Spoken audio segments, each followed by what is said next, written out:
Dictation start होगी 5 second बाद।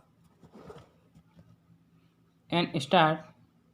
दंड विधि के अधीन सह अभियुक्तों की विशेष इजाज़त याचिका के खारिज होने पर उच्चतम न्यायालय उन अपीलार्थियों की विशेष इजाज़त याचिका को विचार के लिए ग्रहण कर सकता है जिनके विरुद्ध एक जैसे ही अभिकथन किए गए हैं। समकक्ष अधिकारिता वाले न्यायालयों को समान तथ्यों के संबंध में एक सी राय व्यक्त करनी चाहिए, तथापि ऐसे सिद्धांत के लागू करने से पूर्व यह अभिनिर्धारित करना होगा कि सह अभियुक्तों की विशेष इजाज़त याचिका को खारिज करते हुए उच्चतम न्यायालय द्वारा पारित पूर्ववर्ती आदेश एक निर्णय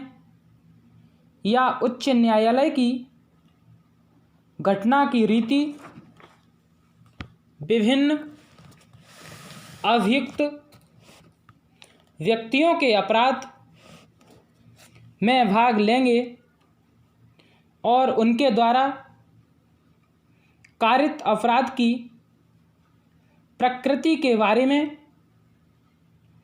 निष्कर्षों की पुष्टिकरण की कोटि में आता है।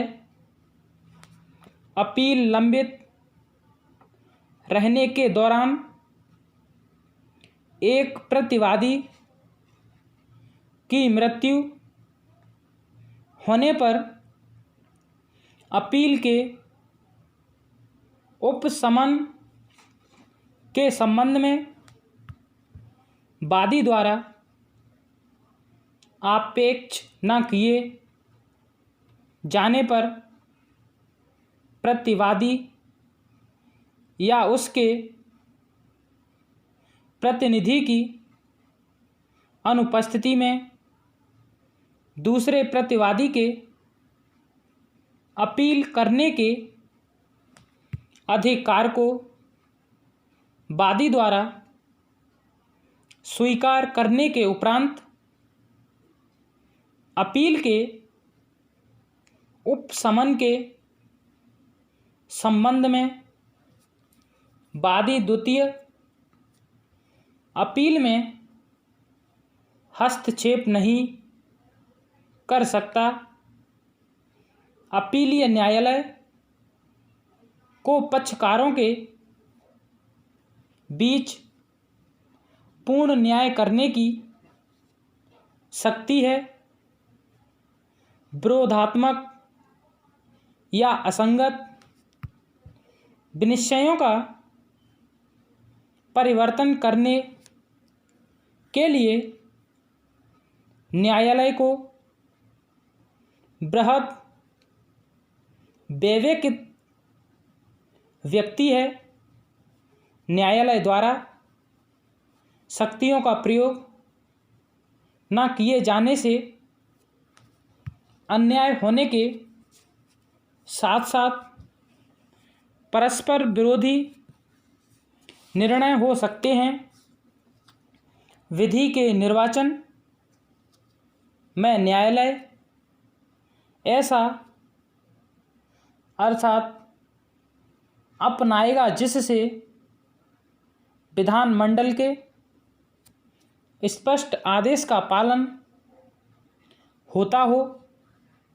वह स्वयं विधि नहीं बनाएगा। प्रत्येक त्रुटि चाहे वह कितनी ही भारी क्यों न दिखती हो, फिर भी उसे अनुचित हेतु से नहीं जोड़ना चाहिए। यह संभव है कि कोई विशिष्ट न्यायिक अधिकारी निरंतर ऐसे आदेश पारित करे जो न्यायालय आचरण में संदेह उत्पन्न करते हों, जो पूर्ण रूप से अथवा आंशिक रूप से निर्दोष कार्य कारण में किए गए नहीं कहे जा सकते हों। ऐसे मामलों में भी उच्चतर न्यायालय के लिए अपनाया जाने वाला समुचित मार्ग उसके कार्य के गोपनीय अभिलेख में उसके आचरण को नोट करना और समुचित अवसरों पर उसका उपयोग करना है। उच्चतर न्यायालय में न्यायाधीशों का कर्तव्य न्यायिक अनुशासन को सुनिश्चित करना और समस्त संबंधित व्यक्तियों से न्यायालय के लिए सम्मान सुनिश्चित करना है। न्यायपालिका के लिए सम्मान उस समय बढ़ता नहीं है जब निचले स्तर के न्यायाधीशों की उग्र रूप से आलोचना की जाती है और सार्वजनिक रूप से उन्हें डांट फटकार लगाया जाता है। न्याय के प्रशासन और न्यायपालिका में लोगों के विश्वास को इससे बड़ा और कोई धक्का नहीं पहुंचाया जा सकता है जब उच्चतर न्यायालयों के न्यायाधीश सार्वजनिक रूप से किसी न किसी कारण से अधीनस्थ न्यायालयों में विश्वास की कमी अभिव्यक्त करते हैं। यह याद रखना चाहिए कि वे अधिकारी जिनके विरुद्ध ऐसे अवक्षेप सार्वजनिक रूप से पारित किए जाते हैं,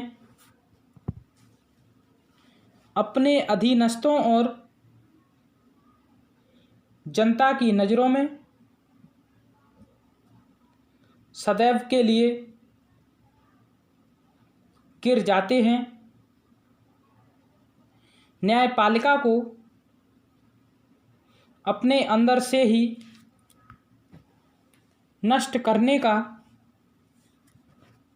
इससे अच्छा कोई तरीका नहीं हो सकता। अतः न्यायाधीशों को आत्म अवरोध लगाने का प्रयत्न करना चाहिए। निष्ठा